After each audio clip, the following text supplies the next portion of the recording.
using food as a reward is something that sends you back down the path that you tried to leave. So we got another post here from the SwoleFam from CJ, and this is an awesome one. CJ says, I have some great news, fam. I finally lost all of the 20 pounds I gained. There's also a story with this shirt that I work out in. I bought it when I was just starting out on my health journey. I hadn't lost much, maybe 10 to 12 pounds or so, and well, I really had hoped it would fit better. At that time, I was wearing wearing mostly men's extra large and had purchased the shirt in a men's large.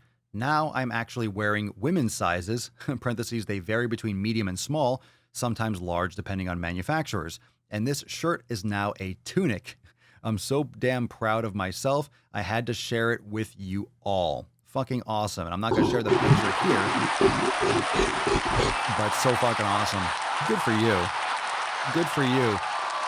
It's so funny how when I was bulking, when I was trying to get big, I used to buy shirts big. I used to go to the gym and wear baggier shirts so I would grow into them. It was a psychological thing. I would wear shirts that were loose so I would keep on training and eventually make them tight. And I remember after I kind of got out of that phase and eventually I just started wearing more in the gym. I started wearing just more tanks. I really started disliking sleeves when I worked out. I just didn't like any kind of restriction, which is why I like working out at home. I take my shirt off. I just fucking do whatever I want. But I remember there was a couple shirts that I guess fell behind the dresser. I didn't take them to college, and they just kind of became shirts that were stored away. And you all know that. You have shirts in your attic or old trunk of clothes. Oh, remember this shirt? Oh, remember this jersey from this team in college or high school, blah, blah, blah. So I remember finding that after coming home for 1 year or after a long time of making sick fucking gains, obviously. And I remember putting on one of these shirts and I found it. Oh my God, I remember buying that shirt. I remember the last time I wore that shirt, I remember how it fit me. And it was probably a decade before. I remember it was loose or baggy. I remember putting it on. I couldn't even put it on. I couldn't even put it on. I couldn't even get my arm. I just couldn't fit. It was so fucking tight. It was unwearable. And you don't realize how much progress you made or you make. And of course, this can go both ways. A lot of people don't wear clothes for a while and they realize, oh my God, how fat have I gotten? It goes both ways. But I remember that perspective. And I remember doing that on purpose. That was a strategy. It was actually a strategy to try to grow into a shirt.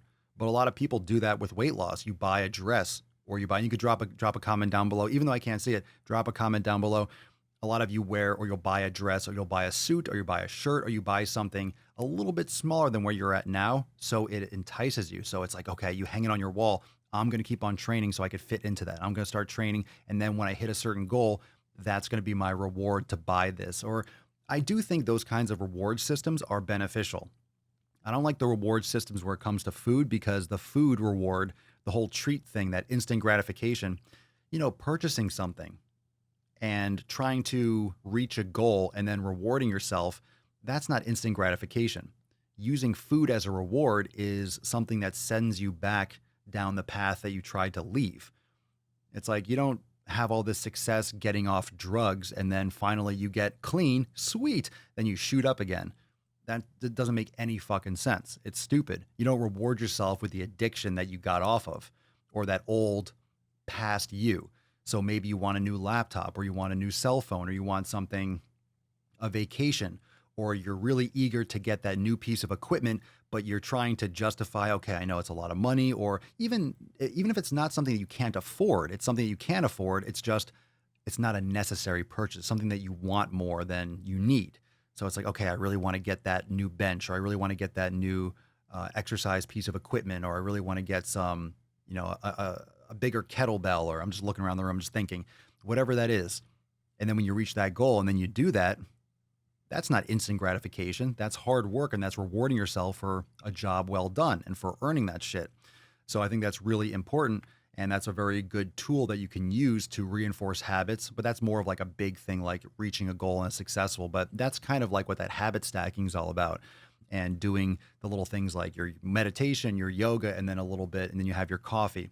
Having those things that you do compulsory and that you do as a habit, and then you quote, reward yourself, but it's something that you enjoy.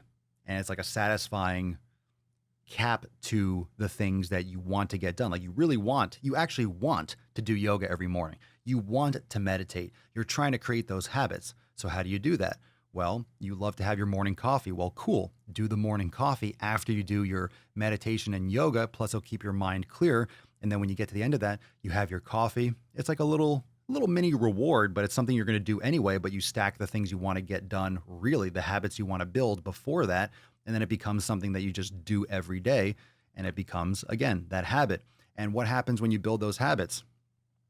It's 7 pillars. That's all it is. These are 7 habits. 7 habits that you do every day. And consistency, of course, is that every day. So you have your community, you have your nutrition, you have your training, you have your recovery, mobility, mindfulness. You're doing that every day. Guess what you're going to get over the long term? You're going to get amazing fucking results. Amazing fucking results. Good thing I found that